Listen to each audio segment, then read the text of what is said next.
It's hard to parent my children. I feel like I can't parent my children. They don't let me parent them. I tell them that their screen time is until 6 p.m. and then it's 6 p.m. and they scream bloody murder. And it's so hard for us, for me, to set those boundaries that it comes to a point that I stop trying and I just let my daughter do whatever she wants to do and have no boundaries.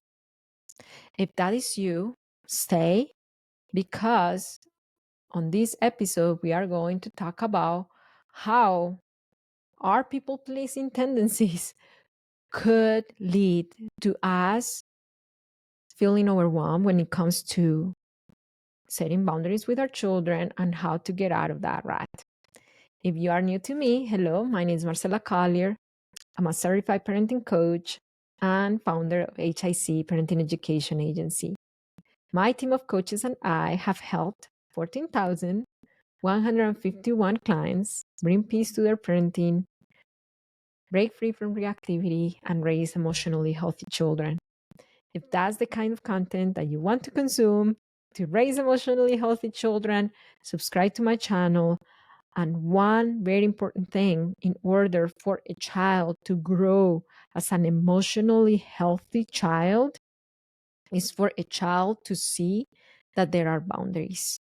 Because children don't feel safe when they don't see boundaries. They don't feel safe when there are no boundaries, when there are no limits, when they can just go on and on and on and on. And I want to address a misconception of what it is a boundary and what it is not a boundary. And if you are a people pleaser in recovery like me, you might be struggling in general to set boundaries with people. So usually the people or parents who struggle to set boundaries with their kids are people who struggle to set boundaries with others in general. Why? Because this is a skill. This is a skill that was shut down in childhood when we tried to set boundaries with our caregivers and we were met with punishment. So we learned that setting boundaries is scary.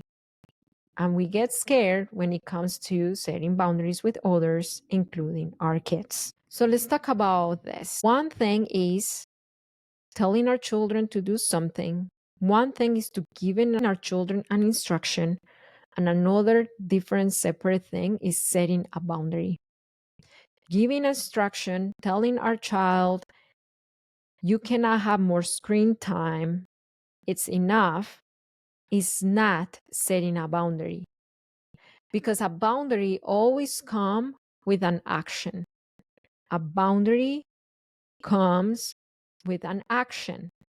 If a boundary doesn't have an action, it's an instruction. So when it comes to boundaries, children, first, when they are very little, we need to be setting boundaries all day. When they are 2 years old and they're about to grab that very, they're about to grab something sharp, we need to grab it and put it away. We are all the time setting physical boundaries.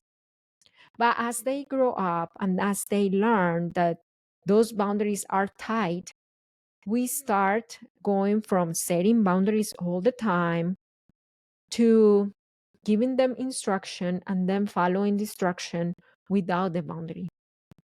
But then there is something.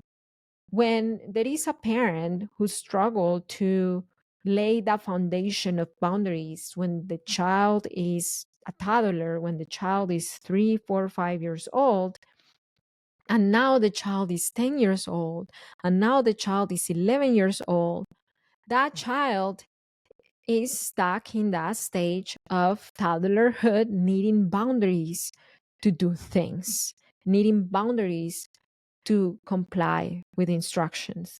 The instruction alone won't help a 10, 12-year-old child who did not have tight boundaries when they were toddlers.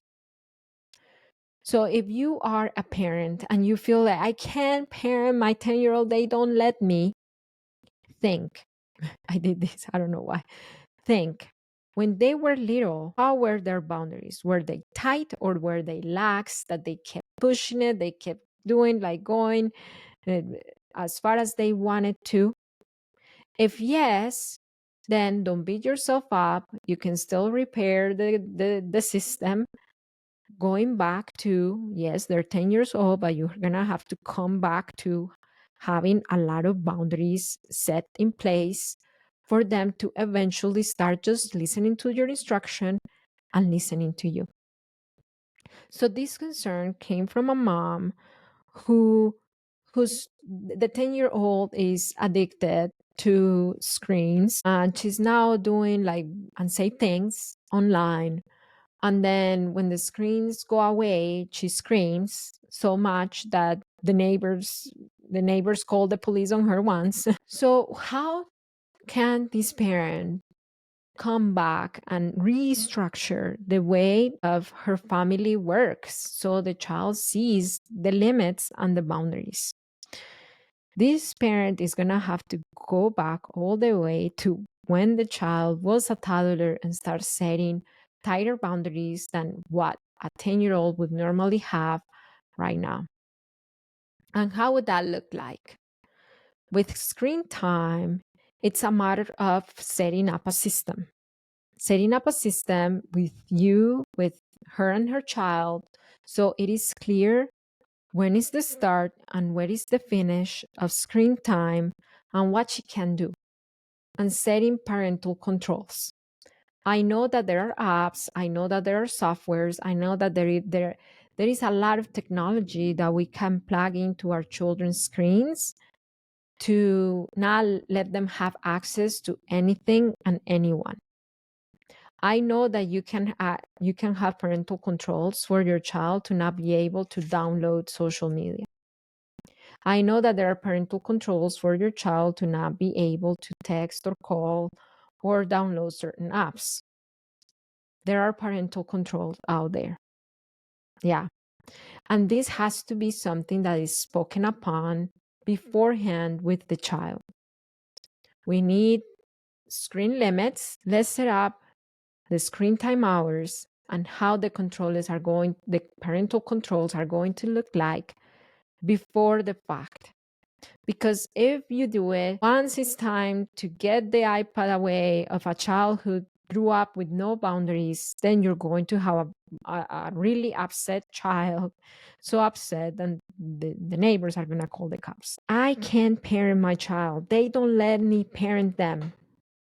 That's not a reality. That's a belief that you have about yourself. Possibly beneath that belief, there are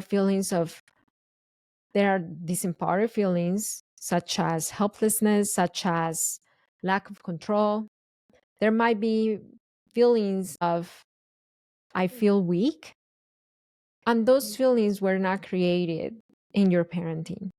They run deep and they come from a long time ago when you felt weak and out of control and helpless in your childhood, when you tried to set a boundary and you were met with punishment. So it's not your child's fault, and it's not your fault either, but it's your responsibility to take ownership now as the parent and say, I can set boundaries and I can parent my child. Yes, I can, because these children were given to me. If you believe in God, by God, and I'm entrusted with them. You can parent your children, and your children are waiting for you to know, are waiting for you to feel in charge. Because if they feel that you're not in charge, that feels really scary to them. It feels really, really scary. Children feel to have adults who are in charge. You are in charge of your parenting. You are in charge of your children. If you need extra help, a system, a roadmap, how do I start doing this? I have a free class that I want to invite you to take. In this free class, I'm going to show you the system that works for 14,151 parents to break free from reactivity, bring peace to their parenting, and start raising their confident, healthy children with accountability, with boundaries, with structure. To access this class, just go to hicparenting.com. You can find it here on a card that I'm going to put here or in the description below of this video. If you are watching on TikTok, just go to my website, hicparenting.com, or go here. The link is here in my bio, up here. I'm talking to the TikTokers. And then in the link in bio, you can go to hicparenting.com. If this video gave you very good clue of what's going on in your parenting, share it with one friend. One parent friend that you know could benefit from knowing what you know now, so they can feel capable, so they can feel that they can be in charge of their parenting and they can have boundaries with their kids. Share it with one friend and let me know in the comments if you are ready to be in charge of your parenting. Let's start speaking that to ourselves. Leave that positive affirmation in the comments below. Say, I am in charge of my parenting. Just comment right now, I am in charge of my parenting. And that lets me know as well that you came all the way to this portion of this video, that you came all the way to the end. And remember that it only takes understanding of yourself and of your children's needs to transform your parenting. That's parenting with understanding. See you next time. Ciao.